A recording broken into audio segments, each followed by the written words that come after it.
سر ابھی تازہ ملاقات کر کے آ رہے ہیں خان صاحب سے، کیا نیا تھا آج؟ سچی بتاؤں آج کیا نیا تھا خان صاحب کے ہاں؟ جی بالکل.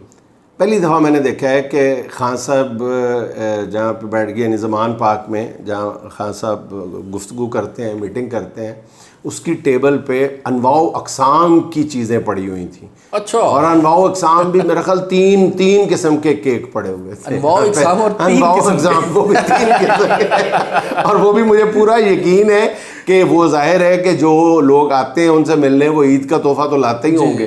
تو ظاہر ہے وہ خان صاحب نے وہ ان کی کوئی پنیری میں ڈال کے تو بنانے نہیں تھے، ان کی گوڈی تو کرنی نہیں تھی کہ یہ جو اور کیک نکل آئیں گے. تو خان صاحب نے پھر وہیں پہ رکھے ہوئے تھے. اور 3 میرا خیال ہے کہ ایک ہی طرح کے کیک تھے. وہ انہوں نے شاید کیا ایک ہی کیک کو 3 طرح بنایا ہوا تھا. ایک کیک کو شاید الٹا کیا ہوا تھا تاکہ لگے کہ یہ فرق ہے، یہ فرق ہے. ایک دوسرا جو کیک تھا اس میں میرا خیال وہ جو سرخ رنگ کا وہ جو چیری ہوتی ہے وہ درمیان میں سے ایک اٹھا کے سائڈ پہ رکھی ہوئی تھی. تو امپریشن یہ مل رہا تھا کہ 3 طرح کے کیک ہے. یا ویسے یہ بھی ہو سکتا ہے، مجھے تو یہ بھی ڈر لگ رہا تھا کہ خان صاحب ملازم کو آواز دے کہ یہ نہ کہہ دے کوئی اتنا اسراف، اتنی عیاشی، وہ 3 طرح کے کیک رکھے، اٹھاؤ 2 ایک رہنے دو، ایک بس کافی ہے. سر ویسے آپ نے کھا کے چیک کیا تھا؟ نہیں میں نے نہیں کھایا، میں نے وہاں پہ کہہ دیا خان صاحب کو، خان صاحب یہ منظر میں پہلی دفعہ دیکھ رہا ہوں. تو کاشف عباسی صاحب نے کہا کہ جی آپ لیٹ آئے ہیں چونکہ ہم نے تو کھایا بھی ہے. تو کاشف عباسی صاحب ان خوش نصیبوں میں شامل. سر خان صاحب الیکشن کے حوالے سے کتنے پر امید نظر آئے؟ میرا خیال ہے کہ وہ خان صاحب 100% پر امید ہے. پوری طرح سے خان صاحب کو یقین ہے کہ سپریم کورٹ کے فیصلوں پہ عمل درآمد کیا جائے گا. اور یہ بھی وہ کہہ رہے تھے کہ سپریم کورٹ، ان کا گمان یہ ہے کہ سپریم کورٹ اپنے فیصلے پہ عمل درآمد کروانا جانتی ہے. اور وہ پوری، مجھے تو کہیں سے نہیں ان کی باڈی لینگویج سے یا ان کی کسی بات سے ایسا لگا کہ وہ الیکشن کے بارے میں کسی تشکیک کا اظہار کر رہے ہوں کہ شک نو. میرا خیال ہے کہ وہ کلیئر ہے. اب ان کے اس گمان کی اور ان کی اس خوش گمانی کی وجہ کیا ہے؟ بظاہر تو حالات اس طرف جاتے نظر نہیں آتے، لیکن خان صاحب بہرحال لگ رہا تھا کہ خان صاحب جو ہیں وہ الیکشن کے حوالے سے پر امید ہے. لیکن خان صاحب بار بار جو جس موضوع پہ بات ہو رہی تھی وہ ہو رہی تھی کہ جی کوئی راستہ نکالا جائے، مل بیٹھ کے بات کی جائے، معاملے کو افہام و تفہیم سے حل کیا جائے، سپریم کورٹ کو بھی تھوڑی سی لیوریج دی جائے کہ وہ کوئی ایسا فیصلہ کروا دے کہ مل بیٹھ کے کوئی شاید بہتر صورت نکل آئے. اپنی انا جو ہے وہ چھوڑی جائے، اپنی پوزیشن سے تھوڑا ہٹا جائے.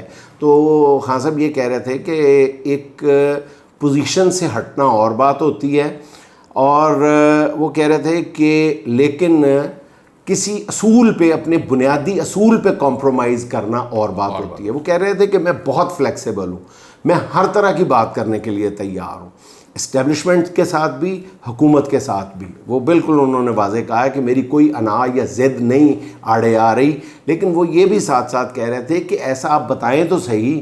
سب سے وہ پوچھ رہے تھے، ساتھیوں سے، دیگر ساتھیوں سے بھی، وہ اخبار نویسوں سے، وہ سب سے پوچھ رہے تھے کہ آپ کے ذہن میں کوئی بات ہے کہ جس پہ کوئی اختلافی امور جن کو آپ سمجھتے ہیں، جن پر بات کیا جانا ضروری ہے، تو وہ آپ بتائیں. تو کس موضوع پہ بات کی جائے، کس موضوع پہ، کس حوالے سے میں فلیکسیبلٹی کا مظاہرہ کروں؟ یا آپ کو لگتا ہے کہ میں ریجڈ ہوں بہت زیادہ اور میری ریجڈیٹی کی وجہ سے مسائل جنم لے رہے ہیں، تو بتائیں. تو میرا خیال ہے کہ بہت سارے لوگوں کے پاس اس کا کوئی جواب نہیں تھا.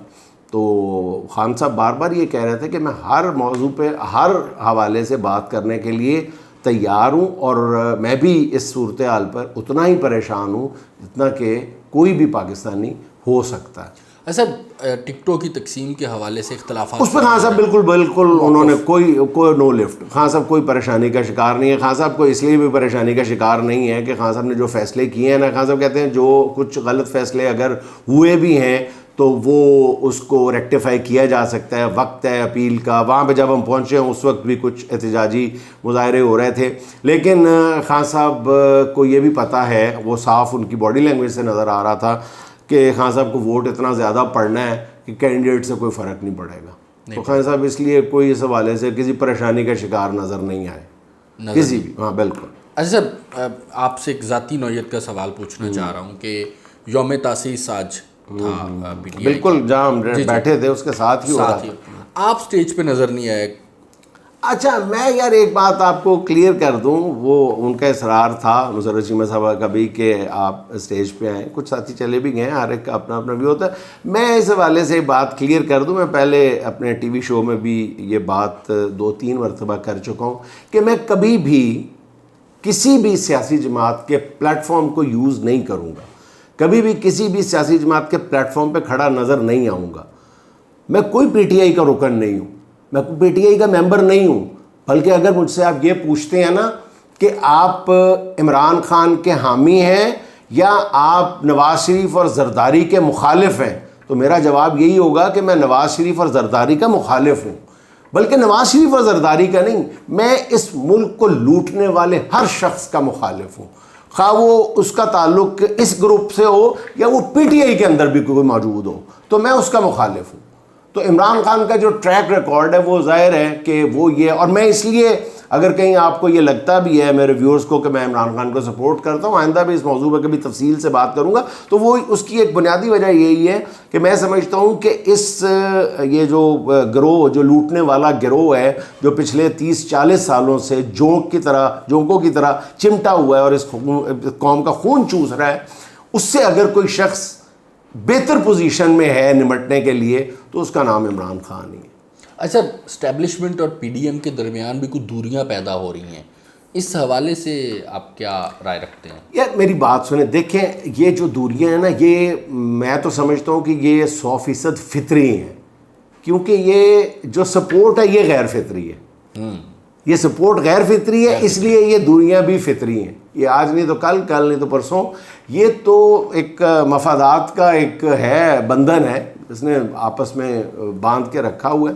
اور مطلب ہر مسئلے کے اوپر آپ کو کہیں نہ کہیں پہ کوئی اختلاف کرتا ہوا, لیکن میرا خیال ہے کہ اسٹیبلشمنٹ کو شہباز شریف صاحب جیسا مؤدب وزیر اعظم جو ہے وہ اگلے 200 سال تک دستیاب نہیں ہوگا. اگر اسٹیبلشمنٹ جو ہے وہ شہباز شریف صاحب کے ساتھ بھی نہیں چل سکتی تو پھر وہ دنیا میں کسی کے ساتھ نہیں چل سکتی. ہاں سیدھی بات ہے.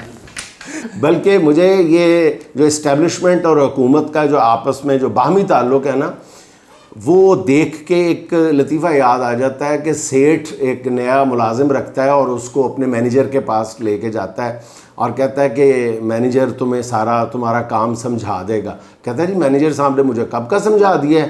تو کہتا ہے کیا سمجھایا ہے میرے مینیجر نے تمہیں؟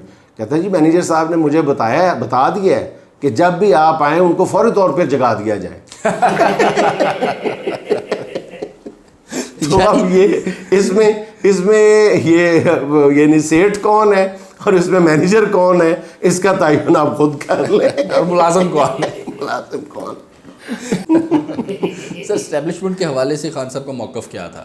یار میں نے بتایا نا کہ اسٹیبلشمنٹ کے حوالے سے خان صاحب بڑے واضح ہیں کہ ظاہر ہے کہ وہ ہر طرح کی گفت و شنید کے لیے بھی ان کے دروازے کھلے ہیں, اور وہ پہلے بھی اس بات کا اظہار کر چکے ہیں, اور بار بار وہ پوچھ رہے تھے کہ میں نے کب گفتگو سے, کب مذاکرات سے میں نے انکار کیا ہے. بلکہ انہوں نے ایک بات پہ وہ معترض بھی تھے کہ جب میں جنرل باجوہ کا ذکر کرتا ہوں تو میں جنرل باجوہ کا ذکر کرتا ہوں. صحیح, انہوں نے یہ وضاحت کی ہے, اور انہوں نے کہا کہ اس کا یہ مطلب نہیں ہے خدا نخواستہ میں ساری فوجی قیادت پر تنقید کرتا ہوں یا ساری فوج کا تنقید کرتا ہوں. جب میں باجوہ کا ذکر کرتا ہوں تو میرا مطلب باجوہ ہی ہوتا ہے, جنرل باجوہ ہی ہوتا ہے. بلکہ جنرل باجوہ کے بارے میں وہ ابھی بھی خاصے ہارش ہیں, اور پوچھا گیا کہ آپ ان کی ذہانت کو اور ان کی ویژن کو کیسے ریٹ کرتے ہیں. تو انہوں نے کہا کہ جی وہ میڈیوکر سا بندہ تھا, اور وہ جو باجوہ صاحب کی جو ویژن تھی نا وہ اپنی ذات سے آگے ان کی ویژن تھی نہیں. وہ اپنی ذات سے آگے دیکھ ہی نہیں پاتے تھے, ان کی کوئی ویژن شیژن نہیں تھی, ان کی ویژن صرف اپنی ذات ہی تھی. بڑا ہاں یہ انہوں نے بڑا کیٹیگوریکل جواب دیا تھا. سر ذرا دیکھیں, ایک طرف اداروں کے آپس میں سینگ پھنسے ہوئے ہیں اور ملک ایک آئینی بحران کا شکار ہے, اور عوام جو ہے وہ غربت کی چکی میں پس رہے ہیں. اور اب دیکھیں وہ ڈار صاحب اس سب کے باوجود کیا کہہ رہے ہیں کہ جی صرف 10 روپے تو پیٹرول کی قیمت میں اضافہ کیا ہے. کیا قیامت آ گئی؟ ان کا مطلب تو یہ ہے نا کہ کیا قیامت آ گئی. تو میرا خیال ہے کہ روز 10-10 روپے بڑھاتے جائیں, قیامت تو پھر بھی نہیں آئے گی. ان پہ تو قیامت نہیں آئے گی نا. ڈار صاحب نے تو اپنی جیب سے پیٹرول نہیں نا ڈلوانا جی، نہ یہ جدے میں ڈلوانا ہے، نہ یہاں ڈلوانا ہے، نہ لنڈن میں ڈلوانا ہے جی، تو افسوس ہوتا ہے ایمان سے. میں کہنے کہا نا کہ زیادہ افسوس جو ہے نا وہ حکمرانوں کا رویہ دیکھ کے ہوتا ہے. جی بالکل. مہنگائی اور یہ جو قیامت خیزیاں ہیں یہ اپنی جگہ، ان کا درد، ان کی تکلیف اپنی جگہ یہاں لگتی ہے، لیکن ان کی جو باڈی لینگویج ہے اور ان کی جو بے اتنائی ہے بالکل پرواہ ہی کوئی نہیں. ایسا یہ بیان اگر آپ اپنی تھوتھنی بند رکھتے، منہ بند رکھ لیتے 2 منٹ کے لیے تو کیا قیامت آ جاتی. بالکل. تو یقین جانو کہ بعض دفعہ مجھے یہ لگتا ہے کہ یہ باقاعدہ عوام کے زخموں پہ نمک چھڑک کے مزہ لیتے ہیں. بالکل. مطلب تواتر کے ساتھ ایسی بند بات کرنا، اور کبھی مریم اورنگزیب کر دیتی ہے، کبھی ڈار صاحب کر دیتے ہیں، کبھی وزیر اعظم صاحب خود کر دیتے ہیں، کبھی یار میرے منہ سے بار بار نکل جاتا ہے، مریم نواز شریف صاحبہ کر دیتی ہیں، یا مریم صدر صاحبہ کہہ لیں، وہ کر دیتی ہیں. کوئی نہ کوئی روزانہ یعنی باقاعدہ صاف پتہ چلتا ہے کہ عوام کا چیزہ لیا جا رہا ہے. بالکل. عوام کا مزہ لیا جاتا ہے. مطلب یہ موقع تو نہیں ہے بات سنانے کا، لیکن وہ لامحالہ ذہن میں وہ شعور آ جاتا ہے. جس کی بیوی ناراض ہو کے میکے چلی جاتی ہے تو وہ فون کرتا ہے تو اس کی ساس اٹھاتی ہے، تو وہ کہتا ہے کہ میری بیوی سے بات کرا دیں. تو اس کی ساس کہتی ہے کہ تمہاری بیوی مر گئی تمہارے لیے. تو وہ پھر اگلے دن فون کرتا ہے کہ بیوی سے بات کرا دیں. پھر ساس کہتی ہے میں نے کہا نا تمہاری بیوی مر گئی تمہارے لیے. تیسرے دن پھر وہ فون کرتا ہے، میں نے وہی سیم جواب، تمہاری بیوی مر گئی تمہارے لیے. تو کوئی 8-10 دن کے بعد اس کی ساس کہتی ہے تمہیں سمجھ نہیں آ رہی، تم کیوں روزانہ ذلیل ہوتے ہو مجھ سے یہ سن کے کہ تمہاری بیوی مر گئی تمہارے لیے. کہتے ہیں جی بس سننے کا مزہ ہی لینا ہوتا ہے. تو مجھے لگتا ہے کہ یہ عوام کو مارنے کا مزہ لیتے ہیں. یقین کریں عوام کی تکلیف کا مزہ لیتے ہیں یہ لوگ روزانہ. سر اتنے بڑے بندے سے مل کے آئے ہیں، کوئی بڑی خبر ہی دے دیں. یار یہ اس وقت میں تمہیں خبریں دے رہا ہوں، میں یہ پکوڑے تل رہا ہوں، حد ہوگی تمہارے والی. کتنے آرام سے خیر بڑی خبر ہی دے دیں. بڑی خبریں نہیں ہیں. ویسے تمہیں آج کی سب سے بڑی خبر دے دوں. یہ تضاد دیکھیں کیا ہے نون لیگ کے اندر اس وقت چل رہا ہے کہ جو انفارمیشن منسٹر صاحبہ ہیں مریم اورنگزیب صاحبہ، انہوں نے کہا ہے کہ جی ہم نے تو کوئی اعتماد کا ووٹ نہیں لینا. دوسری طرف اعتماد کا ووٹ لینے کی پوری طرح تیاری کی جا رہی ہے. اور آج کی تازہ ترین خبر یہ ہے کہ 2 نون لیگ کے ارکان قومی اسمبلی کو جہاز سے آف لوڈ کر دیا گیا ہے. وہ عمرے کی غرض سے جا رہے تھے.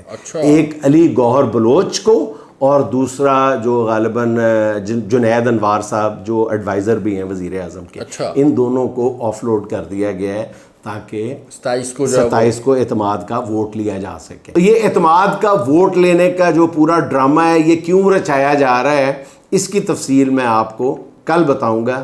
آج میرا خیال ہے ویورز سے اجازت لے لی جائے آج کی چھوٹی سی بات کے ساتھ. اور آج کی چھوٹی سی بات یہ ہے، ایک خوبصورت شعر اپنے میں ناظرین کی نظر کرتا ہوں.